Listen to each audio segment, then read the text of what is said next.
Next, we are going to work on sewing sample 4, top stitching. So it says, find the stitching guidelines on the throat plate and find the 5/8 of an inch marking. With 2 of your sewing samples, sew a 5/8 of an inch seam with right sides together. Be sure to backstitch at the beginning and end. So for the sake of time, I have already gone ahead and put my fabric samples right sides together. I have sewed a seam down the center, and we're gonna move over to the ironing board to finish out the next few steps. So the next steps say, press sample flat with right sides facing out and wrong sides together to create a top stitch. So a 1/4 or 1/4 of an inch away from the folded seam, back stitching at the beginning and end. So we're gonna go ahead and move on over to the ironing board. And I'm gonna talk you through ironing this flat.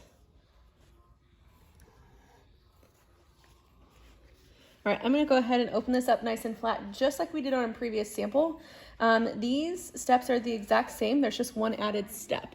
So I'm gonna go ahead and iron this open and flat.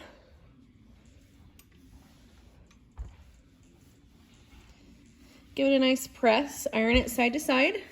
And then, as our instructions state, it says, fold in half with the right sides facing out. Okay, so I'm gonna go ahead and fold this in half.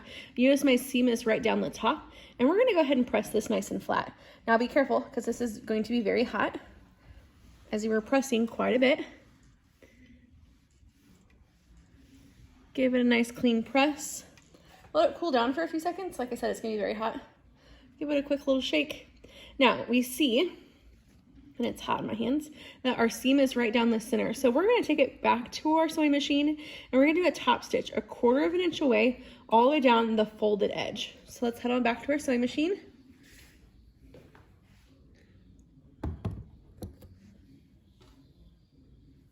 We are going to want to put a few pins in it just to hold it flat. So I'm gonna do probably 2 pins. You're gonna push in and then back out. Do 1 more, push in and then back out. Now, if you remember with our previous seam sample, we're gonna sew 1/4 of an inch. So that's edge of the presser foot away from the folded edge. So I'm gonna make sure my threads are pulled out and back. I'm gonna lower my presser foot. Remember, we want the back of our fabric to be in the back of our presser foot.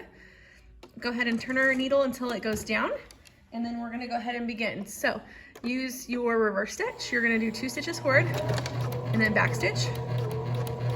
And then I'm gonna continue going forward. I'm gonna go ahead and pause and take my pin out. Same thing, pause, take our pin out, and then back stitch at the end, and then continue going.